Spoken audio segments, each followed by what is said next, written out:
lecture tour. Before we get started, I have a couple of announcements about how the talk will proceed. First, we invite everyone to post any questions they may have to our speakers in the Zoom chat at any time. Please just note that the chat questions sent to everyone will be seen by everybody in the audience today. If you would like to ask a question, but wish to remain anonymous, please send your question directly to Francine Ford, who will forward it along anonymously to our speakers. This can also be done in the Zoom chat. You would type your question and then select Francine only as a direct message and send it that way. Following the talk, the lecture tour national coordinator, Dr. Bill Whelan, will make the formal thank yous and remind everybody of the next CAP lecture talk. After those thank yous, the online streaming and the recording will be stopped, and we will then begin a 10-minute question and answer period. All questions will be posed to the speaker today by the MC of the talk, who I will introduce shortly. And finally, students are encouraged to remain after the Q&A session to participate in a 30-minute breakout informal discussion session with the speakers. We also invite any other faculty members or attendees from today's host institution to participate there as well. So now it gives me great pleasure to introduce our host for today's CAP lecture tour talk, Kira Pond, the president of the Physics Student Association and an honors student in chemical physics at the University of Winnipeg, who will introduce our speakers.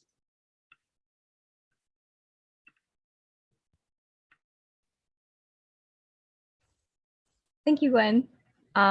Hi, welcome everyone to the third talk in the CAP lecture tour series for 2022. I'm Kira Pond, and I'm very pleased to host this talk on behalf of the Department of Physics at the University of Winnipeg. We had hoped to be able to have this talk in person at the University of Winnipeg and streamed across Canada, but with rising COVID-19 cases in January, the decision was made to have this lecture tour online. Oh, sorry. Yeah. The lecture tour is sponsored by the CAP Foundation and the Canadian Association of Physicists, or CAP, a national network of about 1,700 physicists working at universities, companies, and research institutions across Canada. The CAP works on behalf of Canadian physicists to support physics education and research and sponsors a number of physics activities, including this lecture tour and national research conferences. The CAP also delivers a number of programs for undergraduate and graduate students, research conferences, physics scholarships and prizes, and a student advisory council. If you have not already joined the CAP, please consider becoming a part of Canada's largest network of physicists and physics students. It's free for undergraduate students and the first year of membership for graduate students as well. Today's talk will be 45 minutes, followed by 10 minutes for questions. If you would like to pose a question to the speaker, you can type your question in the chat at any time, and I will ask your question at the end of the talk. Following the talk today, you will have the option to join a breakout room where you can speak directly with the speaker, ask additional questions about the research or other related career paths. Now it gives me great pleasure to introduce today's speakers, Dr. Kevin Hewitt from the Department of Physics and Atmospheric Science at Dalhousie University, and Ms. Anastasia Smolina from the Department of Medical Biophysics at the University of Toronto, together with the Canadian Association of Physicists and the Laurier Centre for Women in Science, WINS. In November 2020, a team led by Dr. Hewitt and Ms. Smolina organized the largest ever survey of Canadian physics community. Today, Dr. Hewitt and Ms. Smolina will present the newest findings from the first national EDI survey of the Canadian physics community. Welcome, Dr. Hewitt and Ms. Smolina.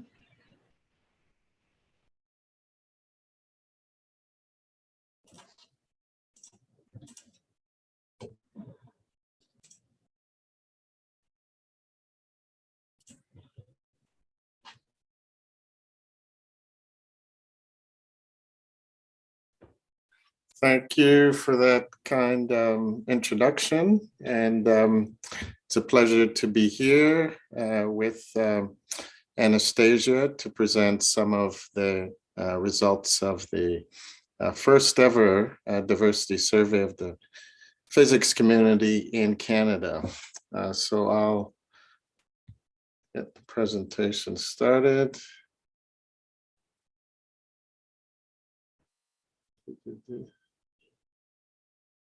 Okay. There we go. So I think we're good. So as was mentioned earlier, I was joined by Anastasia Smolina, and I could say with 100% confidence that this survey would not have been possible without Anastasia's efforts, and I thank her for the time and effort she's put into to this. It's really something that is done off the side of our desk, and that's a common theme when it comes to EDI efforts. The equity tax is real, and it does impact other aspects of our research. So just wanted to recognize that and ask Anastasia to offer a few words. And before that, I'd like to, of course, acknowledge that I'm presently standing on Mi'kma'ki, the ancestral and unceded territory of the Mi'kmaq, and that we are all treaty people. In everything I do, in all of my roles, I do pay attention to that, and I encourage you to as well. So over to you, Anastasia. Thank you, Kevin. I also wanted to say thank you. This would also not have happened without all of your efforts, as well with help from everyone at CAP, Francine in particular, and everyone at the Center for Women in Science, namely Shikini Goes, Eden Hennessy, Adriana Tassone, Alexander J, and Sky Hennessy, who have been an incredible support for this project. I wanted to start this talk by outlining how this project really came to be. Folks have been talking about how much we wish we'd had more information on the numbers of the physics community in Canada for decades. That was certainly not our idea, but it was quite a large undertaking. And at one point in winter of 2020, Kevin and I were both on the CAP Equity, Diversity, Inclusion Committee, and decided to see if we could try to make it happen, even if informally, because increasingly we were quite frustrated by the lack of data and the extent of it. So here on the slide, I know it's a lot of text, but fundamentally, as of 2020, these little piecewise reports were all the information we had. Most of the data we had lumped together subjects such as chemistry and physics or math and physics, as in the examples from the National Graduate Survey and CERC reports. Statistics Canada reported most things for STEM as a whole, which comprised physical sciences, computer science, engineering, and math.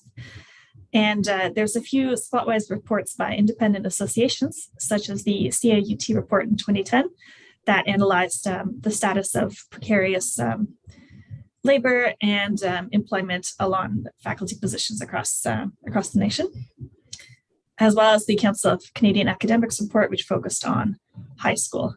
And so fundamentally, we knew at that point that roughly we had about 20 to 25% of women in physics at an undergraduate level, and about 30% of doctoral students.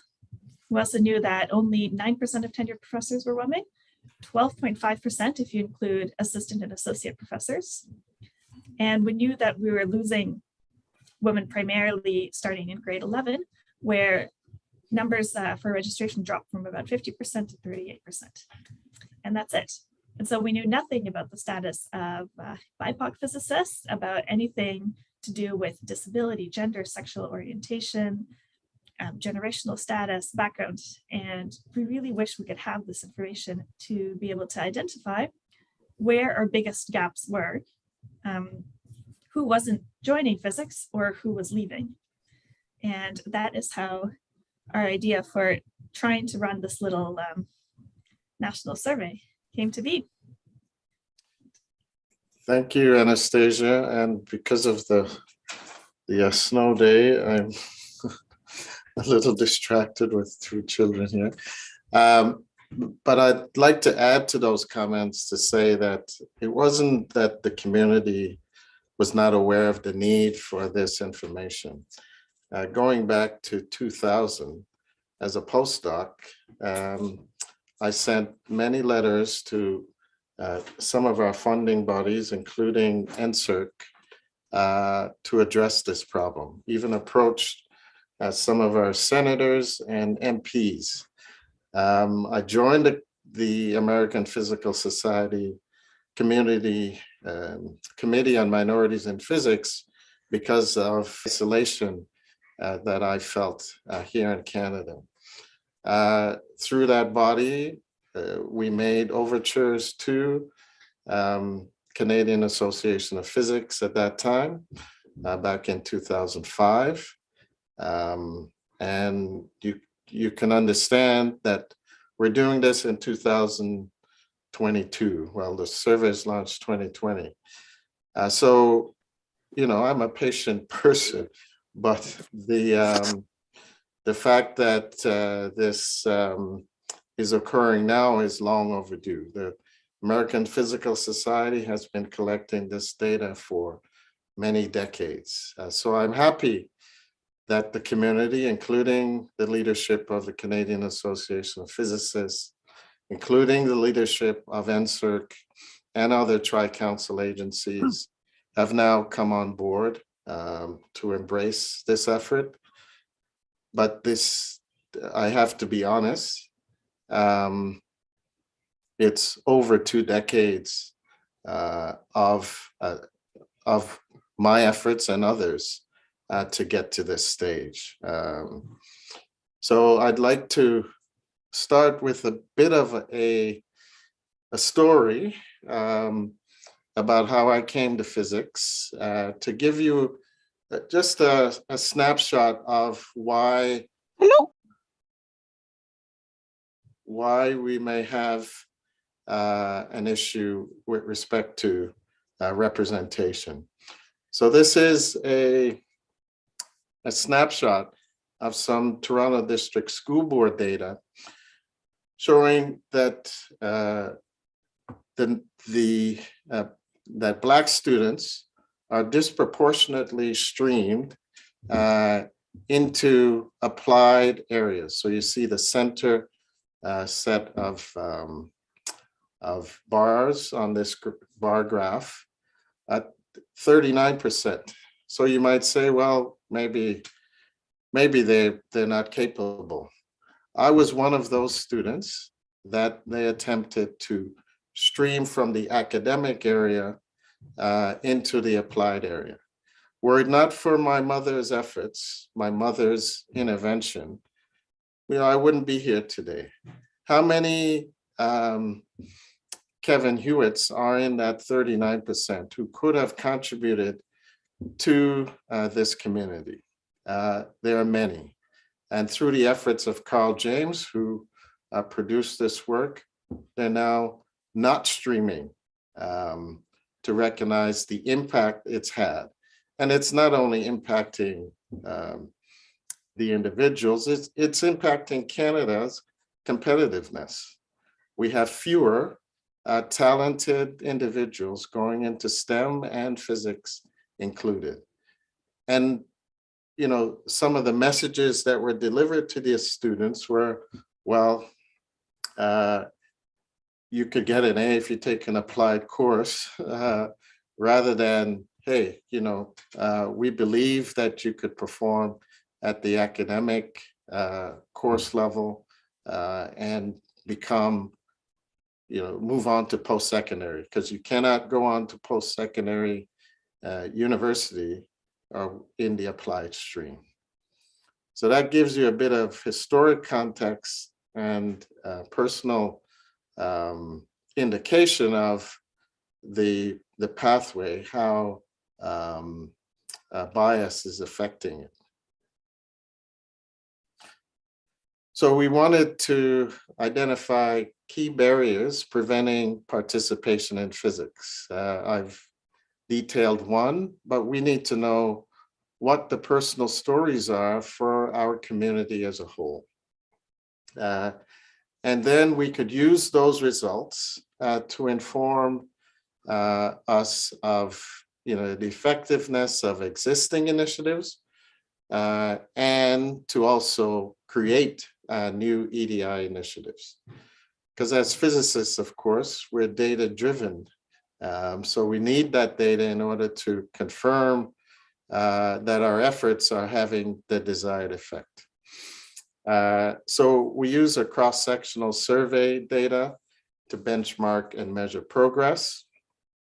Once we created this first survey, there was at least one other professional association that adopted our survey to roll it out as well. Imagine if all professional societies related to STEM could get together and create a common instrument to be able to do this on an ongoing basis. And what if sufficient funding was received so that Anastasia and I would not have to do this off the side of our desk? So we want to measure the overall participation in physics in Canada, but I want to note with the picture in the top right, what we're talking about here. So this canary in the coal mine can be understood in this this survey, because you'll see some results later, and you'll say, there are two ways of approaching it. You'll say, well, that percentage is small. But in fact, it may be indication of greater harm being done to the community. So if there's a 1% reporting, you should think about that as something that's perhaps underreported. So think about the canary in the coal mine when we get to those slides. Thank you, Kevin. Now, this is a quick little explanation of what the survey really looked like for those of you who didn't have a chance to participate or perhaps weren't aware at the time. It was just a standard survey software and had three broad sections. The first relating to work, education, and personal life. The second about personal experiences in your place of work and study. In most cases, this would be the physics department in which folks are working or studying in. And section 3 asked about demographics, and that way we could do some of the two-way, three-way analysis later on. There are about 38 to 51 questions. Due to the branching nature of the survey, this was variable, and it took about 10 to 15 minutes to complete. And it yielded so much data that we're still working through it. So there's a few frequently asked questions that we get. Kevin, if you don't mind flipping to the next slide. Thank you. The biggest one is, who is a physicist? How do you define that? And we decided to take the broadest possible approach and said that anyone who either holds a physics degree and is currently working or residing in Canada, or is currently pursuing a physics degree, a bachelor's degree or higher at a Canadian institution, would all be welcome to complete the survey and be considered under these definitions members of the national physics community. The study did undergo formal approval by the Dalhousie Research Ethics Board to ensure that we were capable of protecting everyone's personal information and that all of our questions were up to code. All of the data was stored at CAP and Dalhousie servers, and only named researchers on the forum have ever had access to it. And all of the answers to the survey were anonymized. Personal emails were stored in a completely separate form and could not be linked to responses in the survey. And a really key point that will come up quite a bit in this presentation is that according to ethics guidelines developed by Statistics Canada, any data where there's a group with fewer than 5 individuals cannot be reported individually. It has to be reported in aggregate with another group. in order to preserve anonymity of the participants. And so numerous times we've hit up against this limit. And so you'll see what I mean shortly about this aggregate reporting. As for the publication of results, excuse me. We published a summary infographic in March 2021 on CanPhysCounts with some of the key demographics data, with a little bit more coming out in a special issue of the Physics in Canada magazine that's focusing on inclusive excellence in the physics community in Canada. And we're currently working on a thorough analysis, have a paper draft, and we'll hopefully be publishing that shortly. That will have the more thorough analysis of all of the data we've received from this survey. And that is the cover of our magazine. For those of you who have had the pleasure of submitting an article to it, it is coming. We're almost there. It's the final stretch.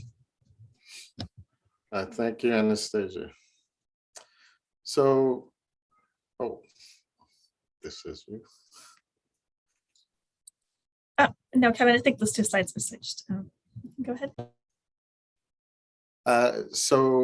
We surveyed the community, and this is a breakdown of participation by region. So you can see, almost 42%. A majority of our respondents were in Ontario, and that's followed by Quebec, British Columbia, the Prairies, Atlantic Canada, and we had a small participation from Northern Canada. Each time we present this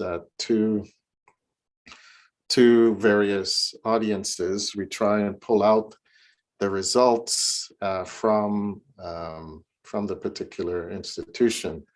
Unfortunately, with only 9 responses from the University of Winnipeg, you can imagine it's not possible to present those results because of the confidentiality that's required when reporting the results. So we encourage the community to increase participation rates so that we can provide some details from your institution.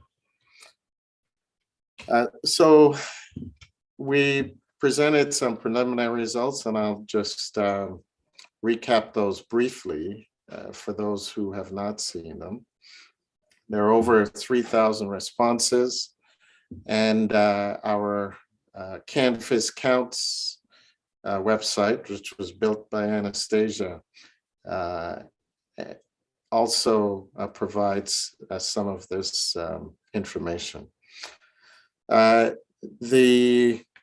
Among undergraduate students, for example, we see the distribution there. There are a total of 880 students, undergraduate students who participated.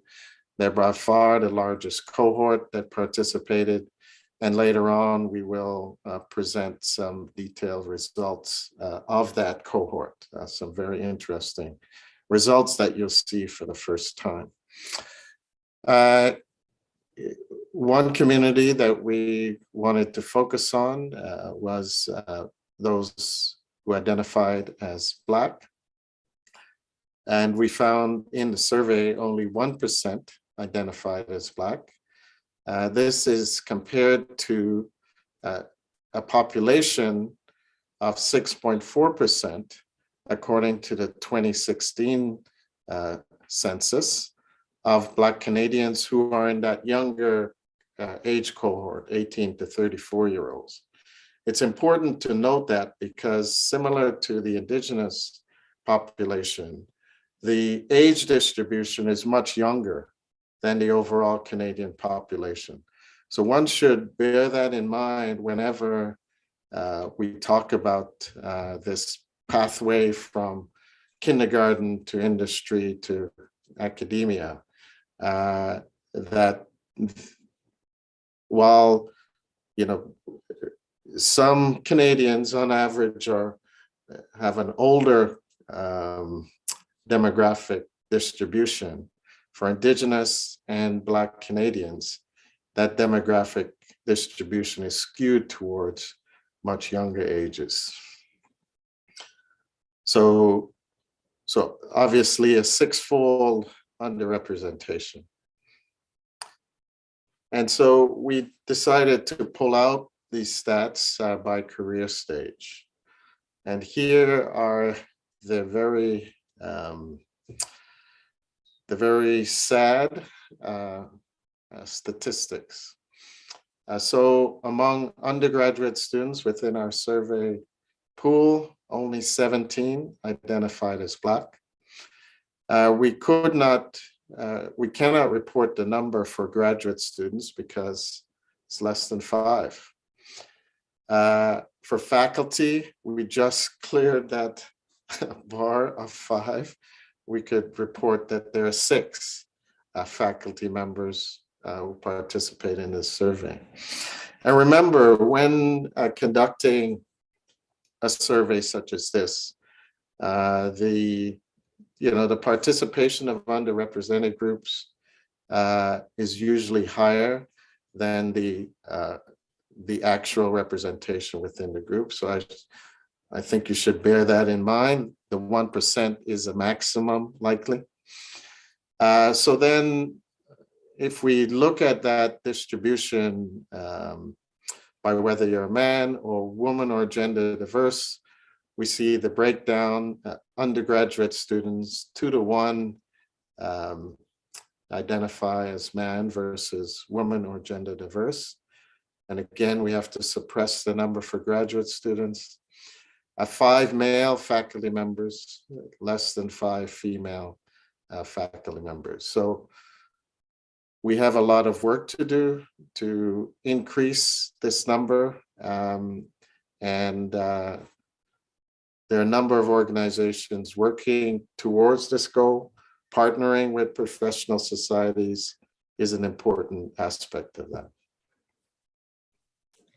I also believe, I think we forgot to explain earlier that we split up the data in 6 broad categories, as I think it was shown on the report slide briefly, because we found that was the best way to still communicate more specific information about groups, but unfortunately we had to lump together quite a lot of identities in order to be able to report meaningful data.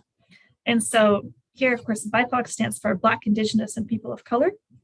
Gender diverse is a lumped together kind of umbrella category for all participants who identified as non-binary, gender non-conforming, genderqueer, and a few who are transgender but did not check a gender identity or specify otherwise.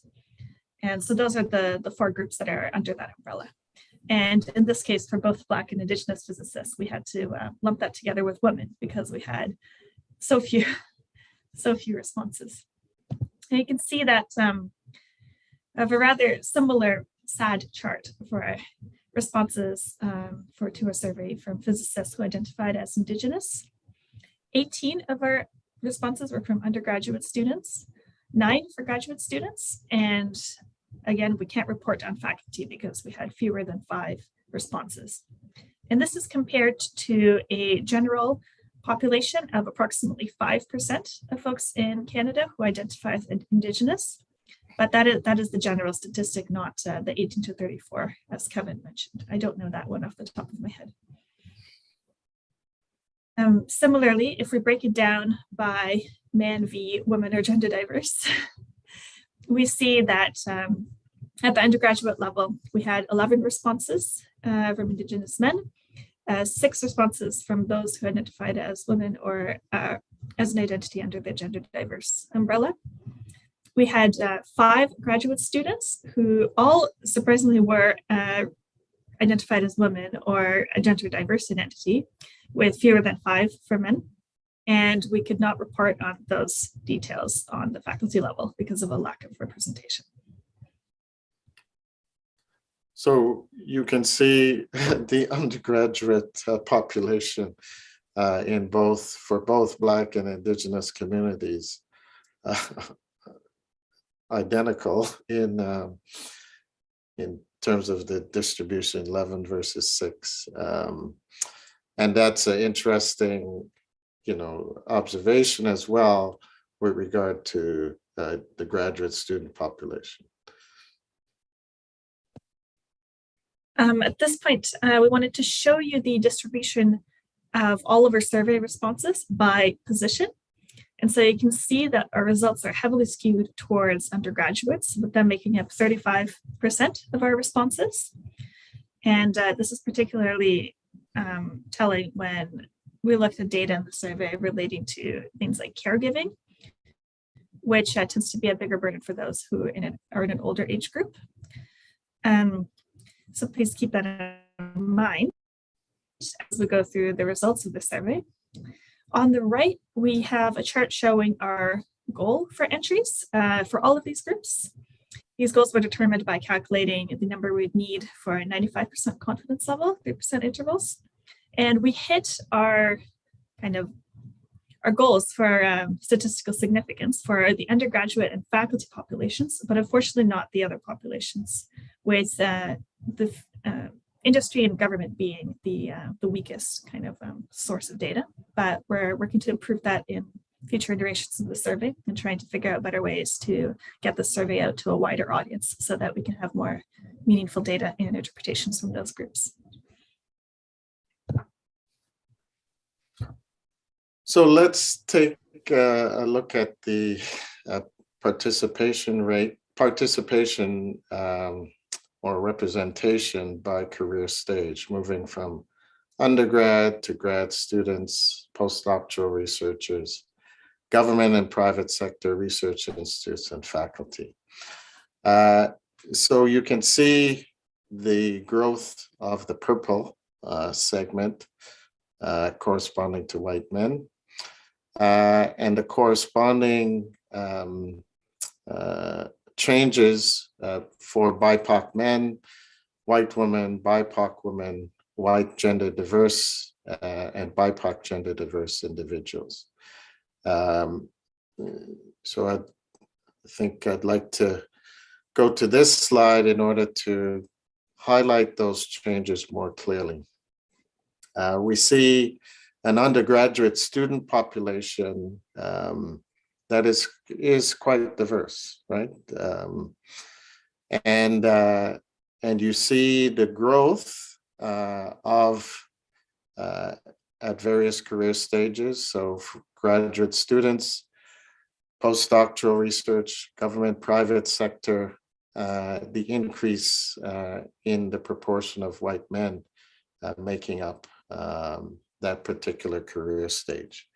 And the corresponding decline among BIPOC women, among BIPOC men, and decline among those gender diverse white and BIPOC identifying individuals.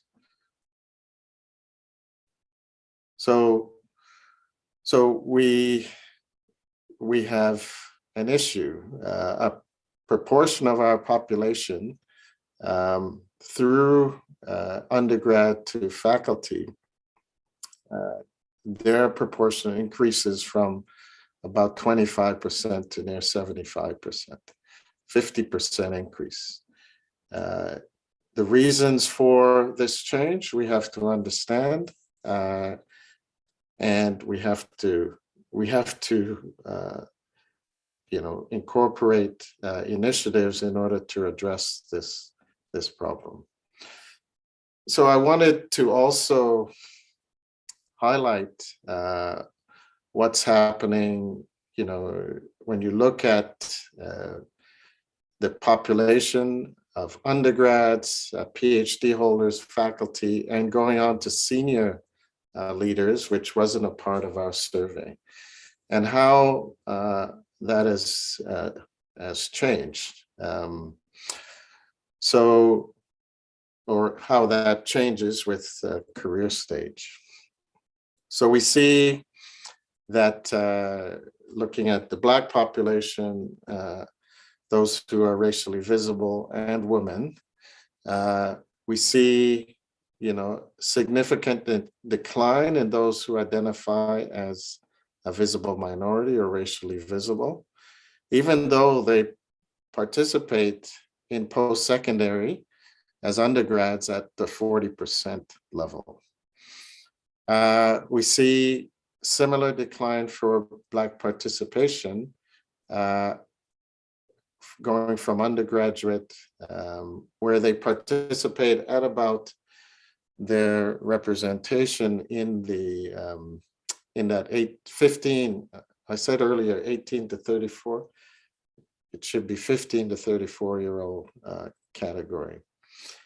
Whereas on the left, you see an increase through undergraduate, where there's an initial decline and then an increase going from the PhD holders through the faculty and on to senior leaders. So who are the women? Not racially visible women, as you can see from this diagram.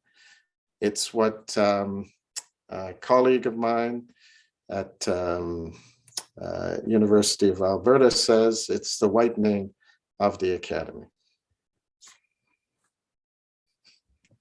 Thank you, Kevin.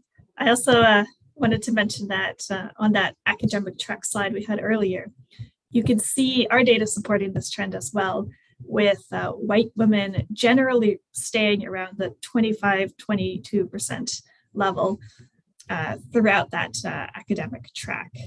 The chart on the right illustrates this, whereas just about every other group that's a part of the underrepresented groups in physics goes down at a much higher rate.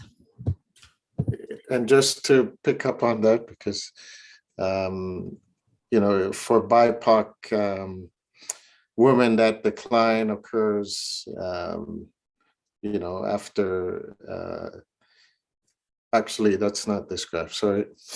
All right.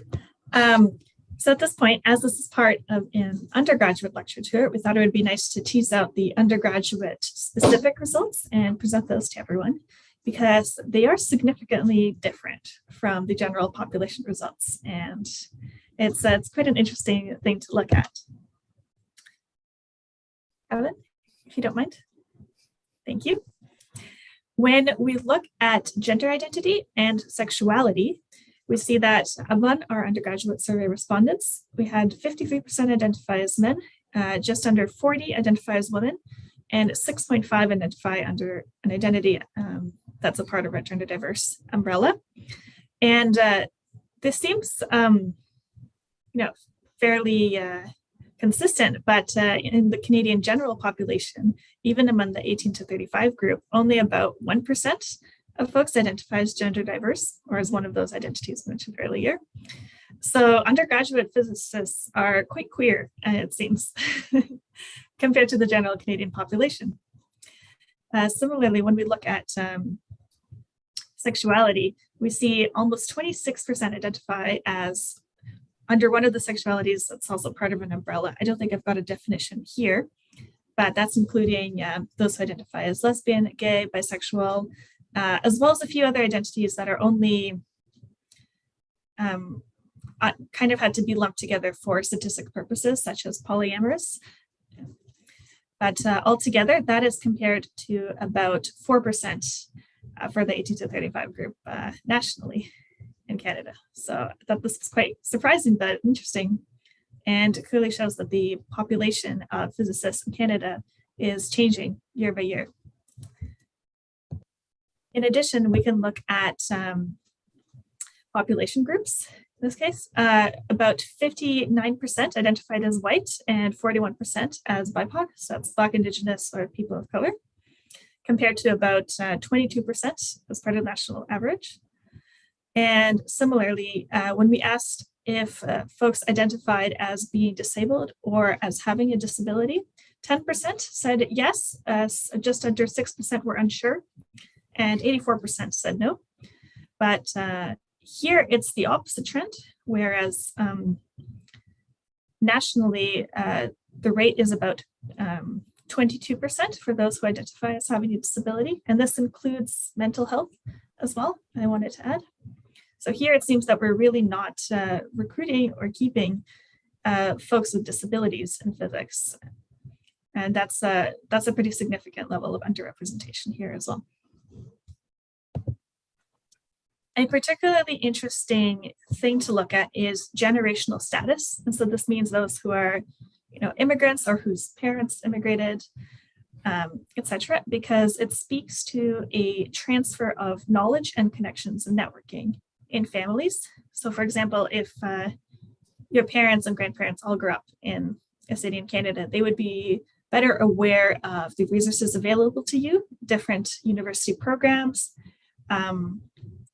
general directions that you could follow, such as, comments like, oh, if you're interested in research, you should apply for the USRA program. If you had recently arrived to Canada, you would very likely have never heard of that. And so here, when we look at the distribution among undergrads, we see that just about 40% are third generation Canadians, which means they have Canadian parents and grandparents. And then another third or so have at least one Canadian parent. And compared to the national average, about between 22 and 25% of Canadians are first generation Canadians. And so we can see that we definitely don't have that representation at the undergraduate level in physics in Canada. If we also look at parental education, whether it was received in Canada or abroad, we see that we have a significantly higher than average level of post-secondary education among the parents of our undergraduate physics students. And Kevin, if you go to the next slide, this shows it quite clearly. So on the left, this shows up the distribution of the general population in Canada. How many people have I think it's 19 or above, have a high school education, have some kind of college, trade school, apprenticeship program training, those who have a bachelor's degree, and those who have a master's degree or above. And you can see that physics parents on average have way more of them, almost double, have a bachelor's degree, as well as those who have a graduate degree. So this seems to be quite a significant effect, and something that's very important to keep in mind when undergraduate programs are looking to recruit high school students, as well as retain those in the program, because with parents who have higher education, as well as those who have been in the country for several generations, there is a huge amount of wealth and knowledge and connections that are passed down. And this can lead to some of these assumptions in departments that, oh, all high school students perhaps know about this or that, whereas that may not only be true for a subset of the population due to these biases.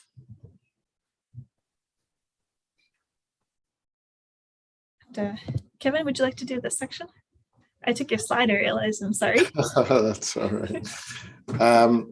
So turning to the second major segment of our surveys, trying to understand the personal experiences in your place of work or study. So turning now away from representation to the climate. Among our undergraduate survey respondents, so this is data you're seeing for the first time, we asked whether the respondent has read or heard insensitive comments in their workplace that they found offensive, or whether they observed somebody being treated differently or being held to a different standard due to their identity. So you can see that, over 200 of our respondents reported hearing insensitive comments. That is a significantly high number. And, departments should be aware of this, aware of what undergraduates are facing. This will obviously impact their willingness to continue in physics. And so we can't sweep it under the rug anymore. The data quite clearly shows that. once and occasionally. When you lump those together, you get an even larger number, the majority now, that are reporting, that they hear insensitive comments. And as well, a significant number, over 100 of our 880 survey respondents as undergrads, observed someone else being treated or being held to a different standard because of their identity. We then move to try and get a picture of experience of sexual harassment. So first, whether they've experienced personal harassment, and whether they've, again, similarly observed when somebody else has experienced personal harassment in a place of work or study.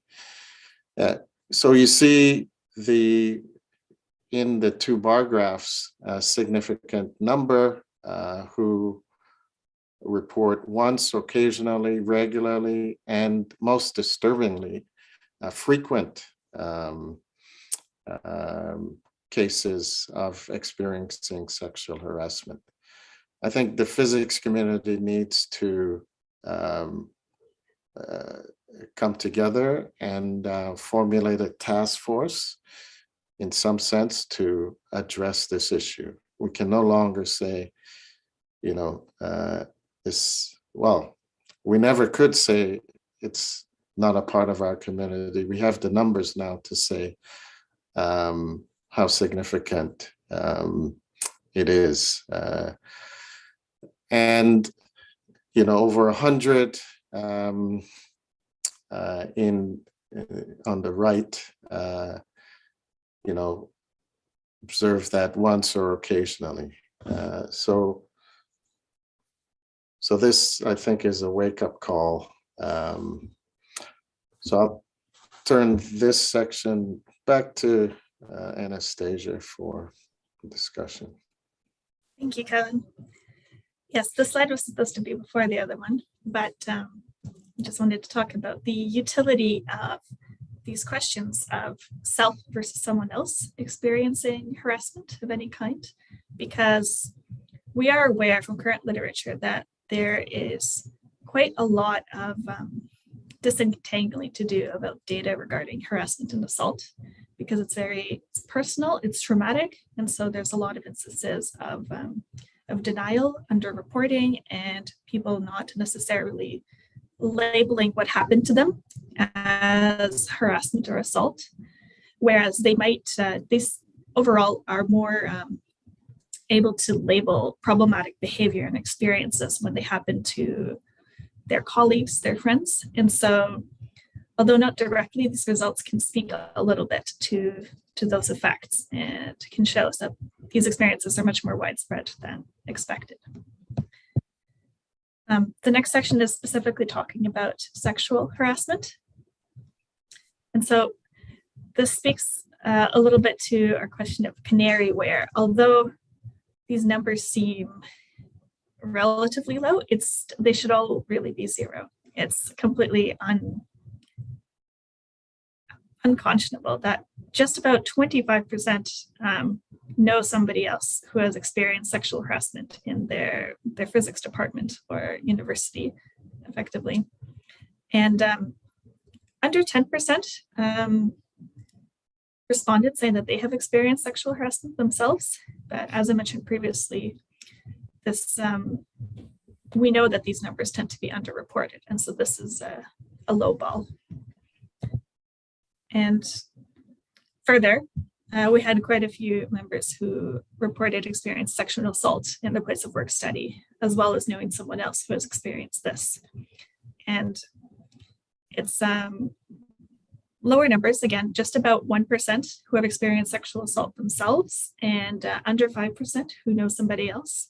But still, when you think about the fact that this is responses from over 3,000 people, and in this case, over just under 900 undergrads. That's quite a lot of people who underwent a horrific experience as a part of their physics education and training. And it's quite horrifying that it's so widespread.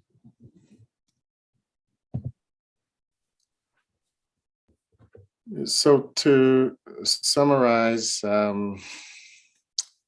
have to pause for a moment because what we're seeing here reported for the first time in the physics community should disturb all of us,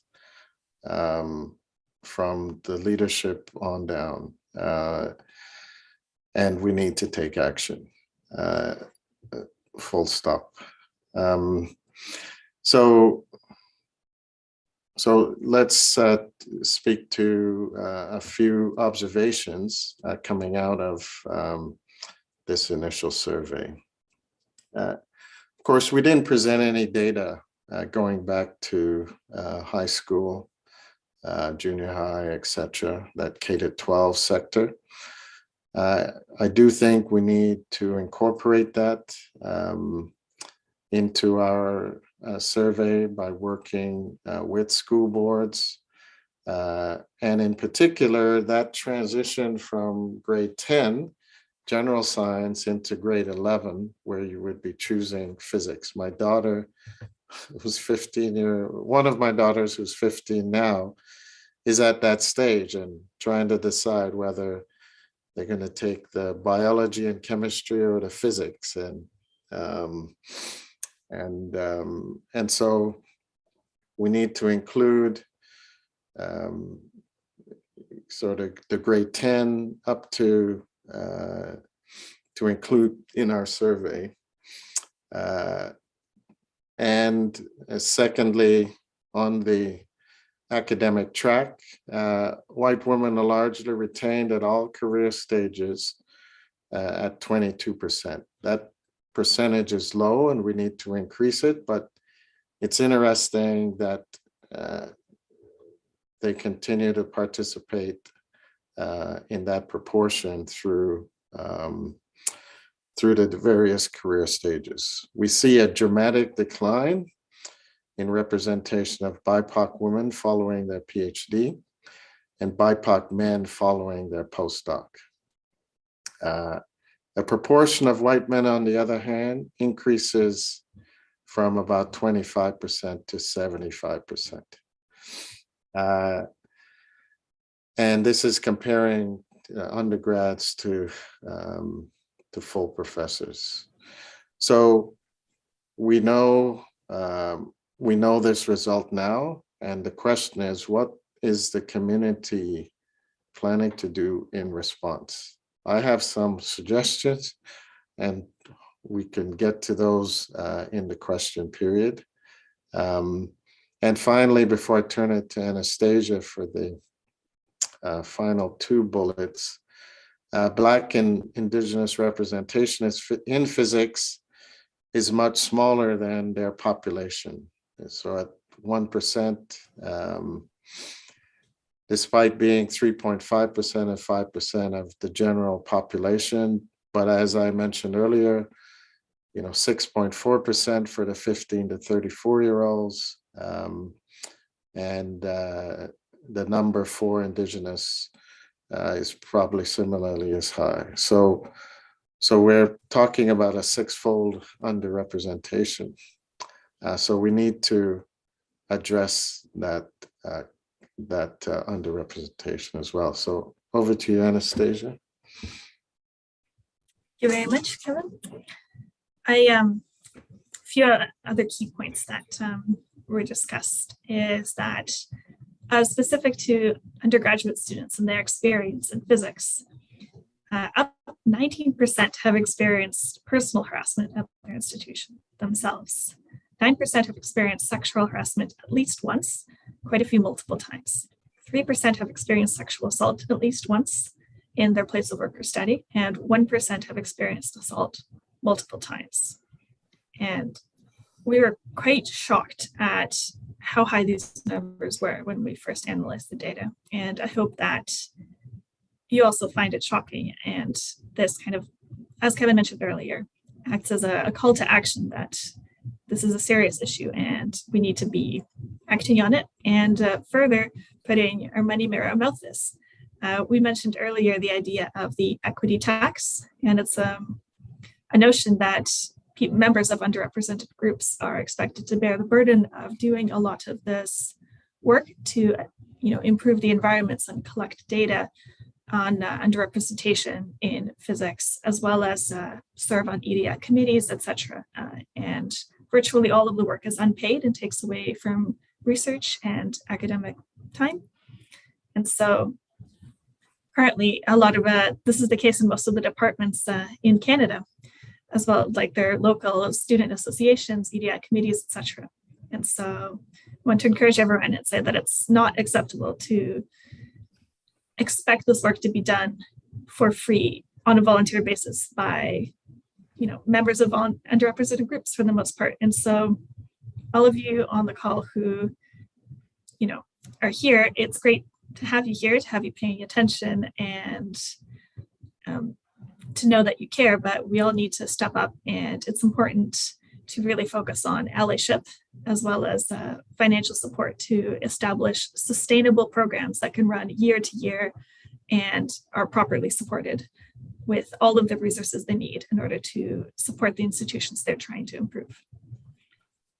Another point is that we're currently working on trying to work together and gather as many other sources of existing data as possible. And so this includes some of the initial demographic question on the CAP membership application. We're trying to work with universities in order to share data on alumni and enrollment data.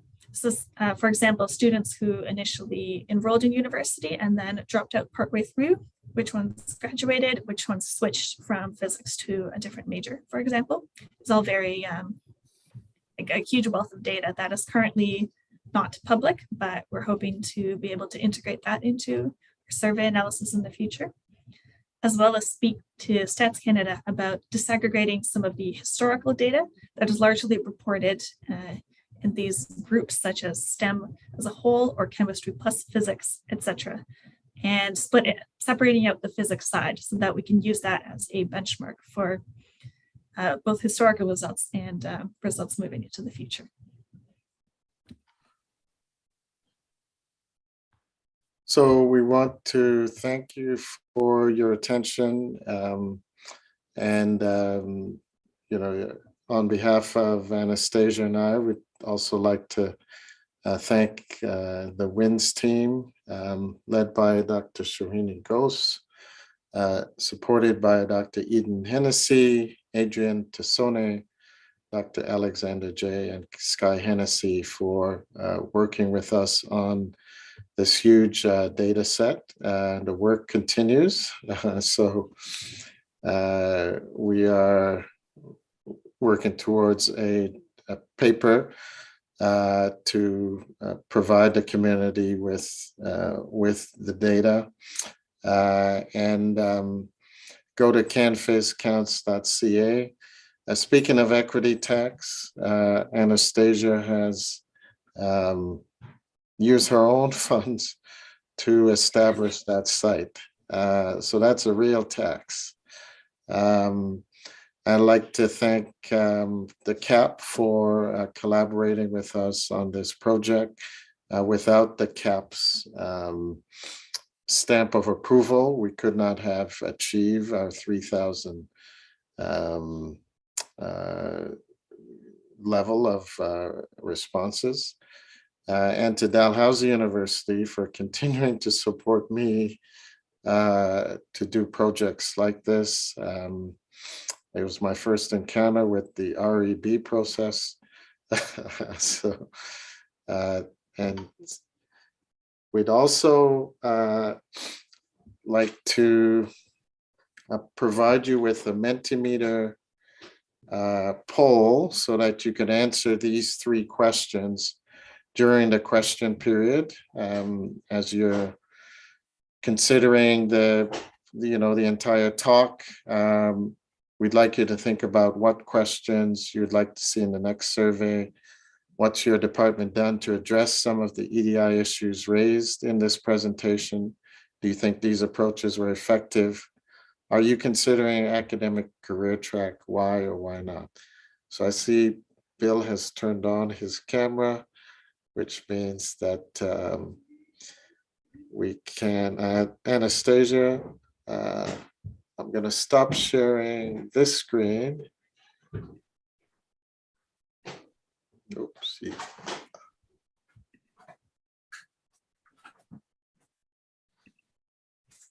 Okay, and at some point I'll put up the Mentimeter questions, but I'll turn it over to Bill. Okay, thanks so much, Kevin. I'm Bill Whelan. I'm the Vice President-elect of the CAP. And before we start with questions for our two speakers, I'd like to take this opportunity to thank Dr. Kevin Hewitt and Ms. Anastasia Smolina, for their excellent and thought-provoking presentation. This is, as our speakers have introduced, the first diversity survey of our national physics community, and the results are important, as was stated, and disturbing at the same time. And I really appreciate your comments, your clarity, and what I would say is a call to action moving forward. So thank you very much for that. I'd also like to take this opportunity to thank Professor Gwen Grenier from the University of Regina, Francine Ford, Alicia Forgy, and Jennifer Cleaver from the CAP office, and our host today, Kira Pond, for helping to organize today's talk. And thank you all for participating. Our next and fourth talk of the lecture tour series this year is by Dr. Paul Wiegert. It will be on Thursday, March the 17th at 3:30 p.m. Eastern Time. And Dr. Wiegert will speak about asteroids. Why are they so interesting? And why do we worry about them? And I hope you can all attend that presentation as well. That'll take place in a few weeks. As a reminder, all participating students and all participants are invited to meet with informally with Dr. Hewitt and Ms. Smolina after the Q&A time. Hope you have lots of questions. Again, thank you so much to our two speakers. And at this stage, I'll pass it back to Kira Pond for the Q&A session. So Kira.